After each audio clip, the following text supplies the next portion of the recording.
साथियों, बिहार एसटीईटी और छठा चरण और सातवां चरण, आप सभी को पता है कि शिक्षा निदेशक जो बार बार कह रहे हैं कि छठे चरण की प्रक्रिया पूर्ण होने के बाद सातवें चरण की प्रक्रिया शुरू होगी। तो ये बात मत भूलिएगा कि यहाँ एक चरण मिस करने का मतलब होता है 10 से 12 साल।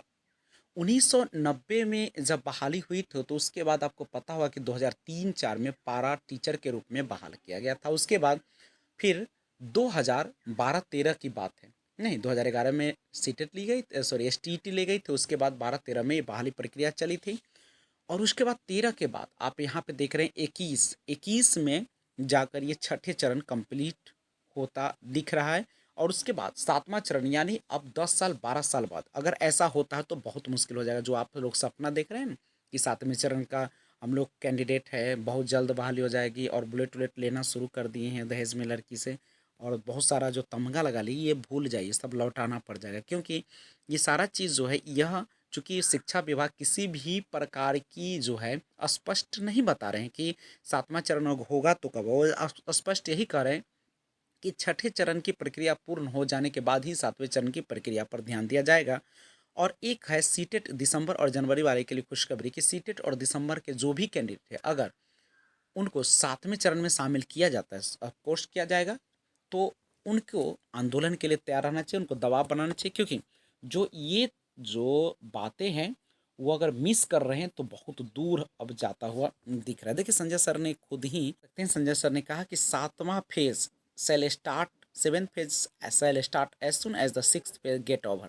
यानी छठे चरण जब की समाप्ति हो जाती है तो सातवें चरण की शुरुआत की जाएगी। एक बात याद रखिएगा कि जो छठे चरण के चल रहा है, जिसमें पहला चरण हुआ, जिसमें आपका 15,000 के आसपास जो है कैंडिडेट जो है खाली रह गए थे, यानी उम्मीदवार ही नहीं मिले, ऐसा कहा गया। और सेकेंड फेज़ अभी चल रहा है तो करीब करीब 30% फेज़ जो है सो वह खाली रह जाएंगे और उसको जो है नए वाले यानी सातवें चरण में उसको ऐड किया जाएगा। तो वैकेंसी लिखा कि seventh phase sale start as soon as the six phase over. जब सातवें चरण की बहाली पूर्ण हो जाएगी तो छठे चरण की जब बहाली पूर्ण हो जाएगी तो सातवें चरण की प्रक्रिया शुरू होगी। Vacancy if any of the six phase shall be carried over to the next, you already know the schedule of the six. The department is keen to recruit secondary teacher as, नहीं, यानी जब छठे चरण का माध्यमिक है, उच्च माध्यमिक ये सारा कंप्लीट कर जाता है तभी सातवें चरण की प्रक्रिया की शुरुआत की जाएगी। तो देखिए अगर ऐसा होता है तो एक लंबा समय लग जाएगा जो कि बड़ी मुश्किल होता दिख रहा है। तो हम लोगों को अब विश्वास तो नहीं करना चाहिए इनके, क्योंकि जब तक ये लिखित नहीं देते, एक शेड्यूल जारी सातवें चरण के लिए नहीं करते हैं, आवेदन जब तक नहीं ले लेते तब तक हम किसी प्रकार के विश्वास के लायक नहीं होंगे।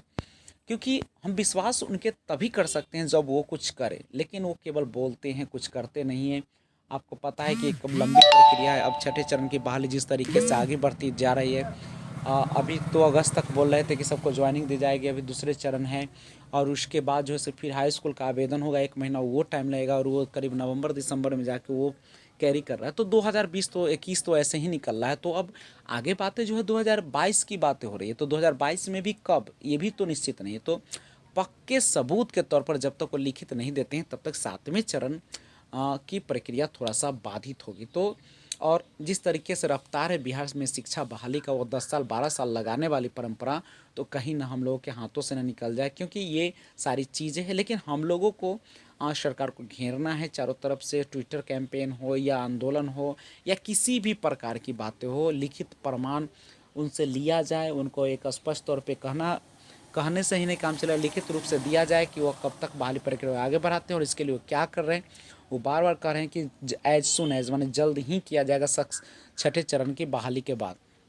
तो ये आखिर कब तक, ये जल्द का मतलब क्या होता है उनकी भाषा में ही, ये वो हमें समझाए तभी हम जाके थोड़ा सा निश्चिंत होंगे। तब तक जय हिंद। अगर न्यू खबर आती है तो मैं आपके लिए फिर लेकर आता हूँ।